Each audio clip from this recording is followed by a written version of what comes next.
With Joe Biden securing a majority of delegates needed to clinch the Democratic nomination on Saturday, the presidential primary is officially no longer the top race to watch.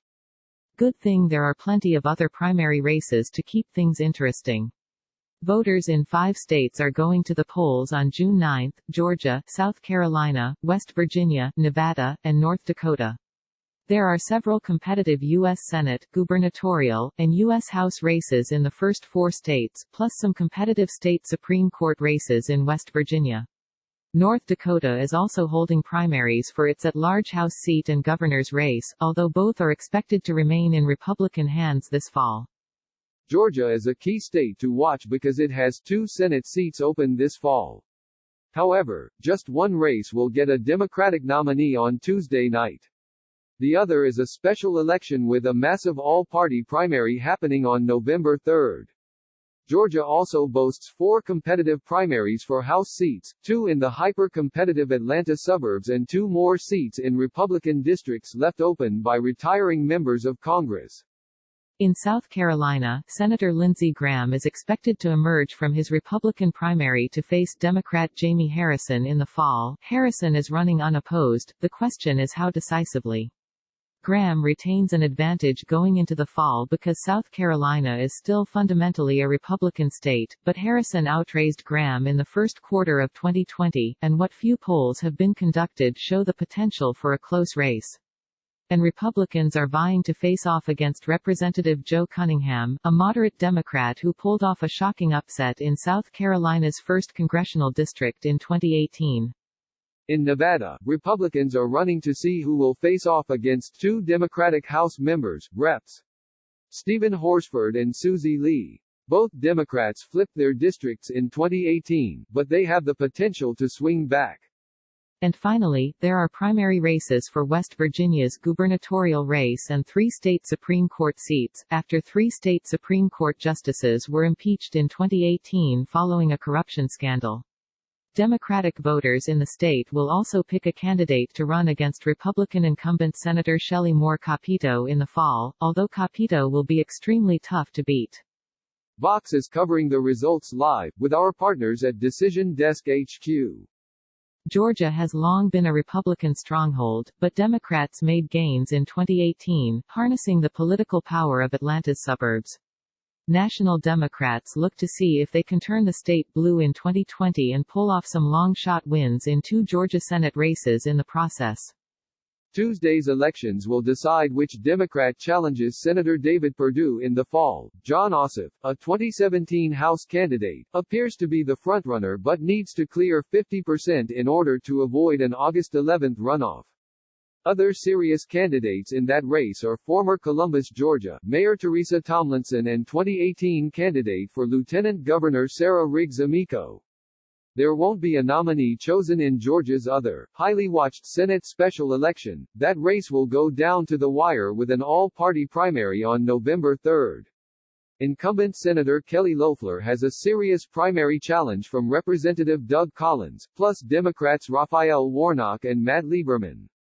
There are 4 other interesting U.S. House primaries playing out, 2 in House districts around Atlanta's suburbs, one of which Democrats flipped in 2018, and the other where they came within 500 votes of winning.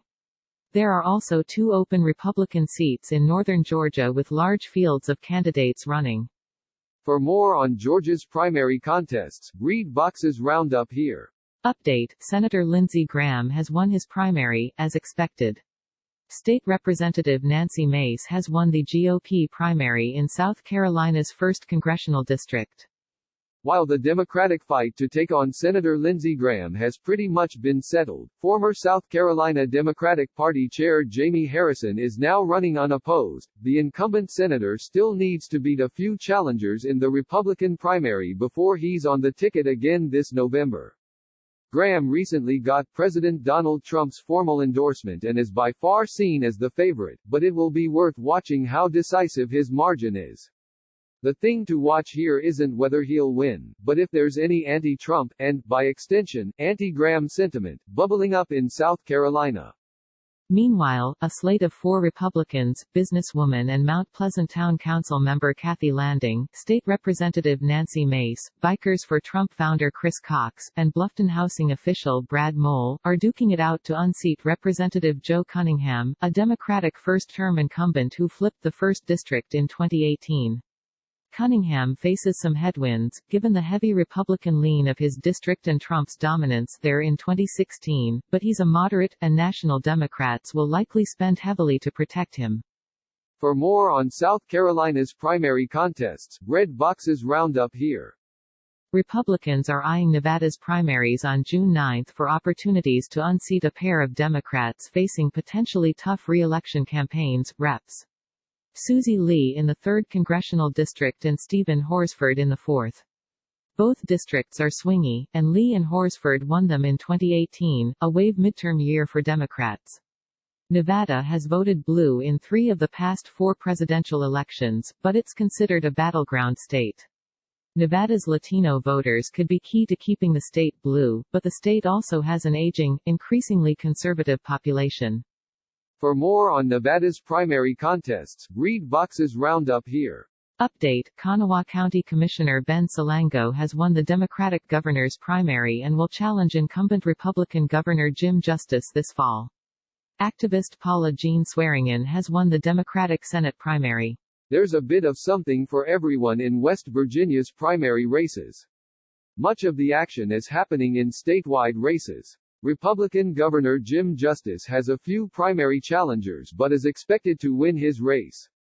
Meanwhile, there's a competitive Democratic gubernatorial primary between Kanawha County Commissioner Ben Salango, endorsed by moderate Senator Joe Manchin, and progressive community organizer Stephen Smith. A recent poll showed Smith within 3 points of Salango, and he's been organizing in the state for quite some time. 3 Democrats, State Senator Richard Ojeda, former South Charleston Mayor Richie Robb, and activist Paula Jean Swearingen, are running to be the nominee who faces off against Senator Shelley Moore Capito in November. There are also 3 races for the state's Supreme Court of Appeals.